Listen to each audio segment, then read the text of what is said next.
Le missel est votre fidèle compagnon pour suivre la Sainte Messe traditionnelle du dimanche, les offices quotidiens et les messes particulières. La vidéo sur son utilisation est disponible sur la chaîne via le lien qui s'affiche. Pour ceux qui n'ont pas encore vu notre vidéo, sachez que son utilisation est bien plus simple qu'on ne le pense, et qu'il facilite le suivi de l'office, permettant ainsi de mieux se concentrer sur les prières.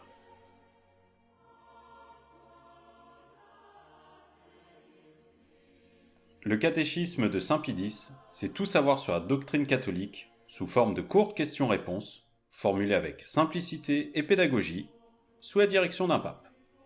Véritable foire aux questions catho, publié et approuvé par un saint, que demander de plus? Tout y est, du credo au sacrement, en passant par les vertus, un livre parfait pour découvrir la tradition avec un grand T. Il conviendra tant aux novices qu'à celui passé par la filière catéconciliaire Pierre Vivante Papier Crépon pour une séance de rattrapage.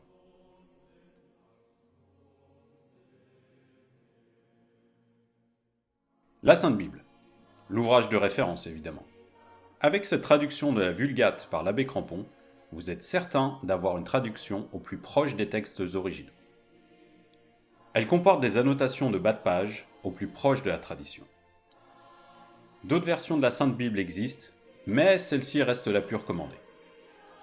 Souvenez-vous que les Bibles protestantes trouvées neuves à 2 €, c'est comme les contrefaçons Wish, ça vaut pas grand-chose. Les hommes d'église recommandent le plus souvent de commencer par le Nouveau Testament, puis d'en discuter avec votre abbé pour vous éclairer sur son interprétation.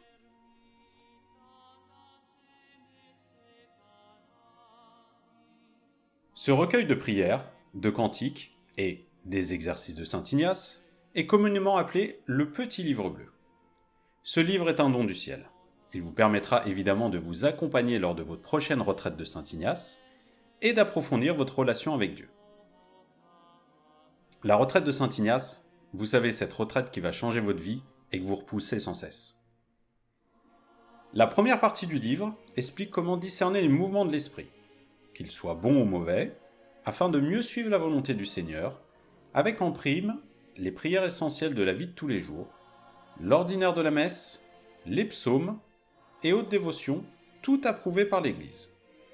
À la différence des prières parfois farfelues que l'on trouve sur Internet. La seconde partie décrit les exercices spirituels que l'on peut pratiquer pour se rapprocher de Dieu. Ce sont les fameux exercices de Saint Ignace. La troisième partie est une série de contemplations sur les mystères de la vie de Jésus. Enfin, la dernière partie décrit comment avoir un cœur disposé à Dieu, en évitant les péchés, en cultivant les vertus et en cherchant à se rapprocher de lui à travers la prière et l'adoration.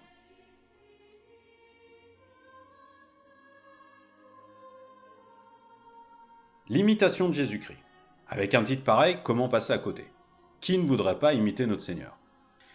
Ouvrage écrit à la fin du Moyen-Âge, il était déjà à l'époque un best-seller et ce succès ne s'est jamais démenti.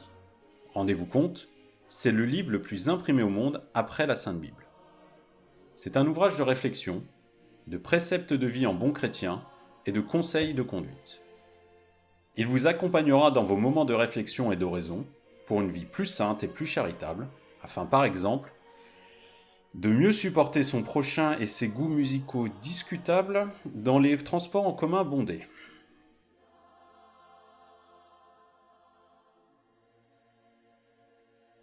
Pour ceux qui veulent approfondir chaque thème, voici quelques idées d'ouvrages. Le catéchisme du Concile de Trente, ainsi que le catéchisme de la crise dans l'Église, par l'abbé Gaudron, pour compléter le catéchisme de Saint Pie X. Jésus-Christ, sa vie, sa passion, son triomphe.